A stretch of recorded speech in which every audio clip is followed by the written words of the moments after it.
So what is the story, do you think, of the NFL right now? What is it? I know there's a lot. I just gave you a very macro question, but what do you think, I John? think that first of all, I think they're loving every single economic metric. They're all going in the right direction. Mm-hmm. They love legalized gambling. We talked about this, I think, last time I was here, because the Supreme Court had just decided to legalize sports wagering across the country. Mm-hmm. They're thrilled with that. They're very happy to be rid of Dan Snyder.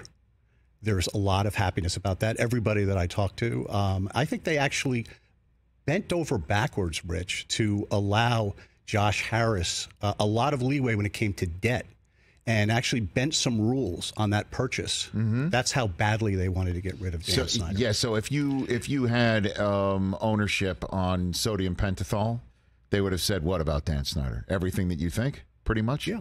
Did he really threaten to have dirt on fellow owners? So we broke that story in October of last year, and what he did is he didn't threaten it publicly, obviously. He told other owners that he had dirt on fellow owners, including Jerry Jones, and on Roger Goodell. And if forced, with his back against the wall, he would use it to blow up the entire league.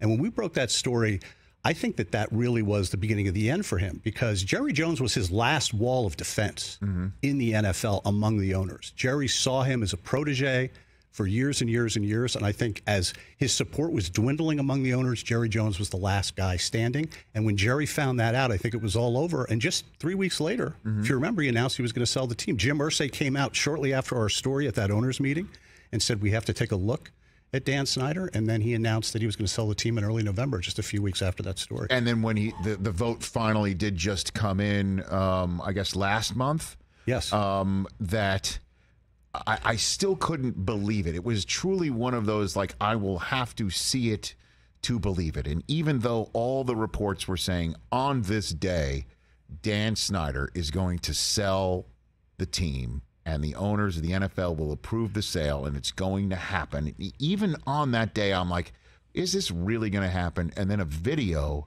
of Jerry Jones coming up the escalator. Remember we played that video of him? He had these shades on with a big smile on his face. It's like, today's a great day or something like that. It's a great day for the NFL. That's what he said. That's exactly what he said. And what he meant was, because $6 billion was paid, this record amount, for an NFL franchise that arguably, is the worst of all the franchises. Dead last in local revenue, a stadium that's crumbling, all the problems that the Washington franchise has. And it still fetches more than $6 billion. That's what Jerry meant. He meant it's a great day. So again, we don't have to play it sound full, but just play the video. So when he's coming up the escalator, we're like, and he's saying this, we thought like, oh, wow, he's so excited to have Dan Snyder out. But instead, he's thinking about his own net worth, is what you're saying, and how much the Cowboys are going to be worth.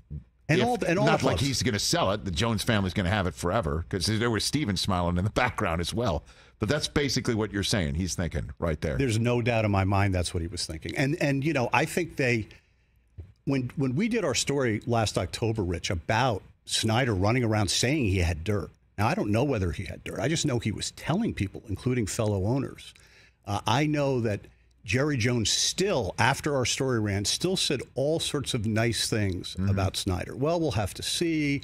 He didn't want to say anything critical of him. And I think a big part of that, a big motive for that, was because he wanted to make sure that valuation stayed as high as possible. The owners have their eyes on those numbers. That Forbes report that comes out every year that does the estimates, and obviously the most valuable franchise is the Dallas Cowboys. But they look at that, and those valuations have spiraled exponentially. So when a team like the Commanders, which is in such dire straits, sells for that kind of money, that's what Jerry meant. It's a great day for all of the NFL owners. Everybody in that club was smiling for that reason. They were happy to be rid of Snyder, too. Sure. But that's what they were looking at for the future. The next club that comes on the market will be worth that much more. Catch the Rich Eisen Show every single day on the Roku channel, 12 to 3 Eastern, for free.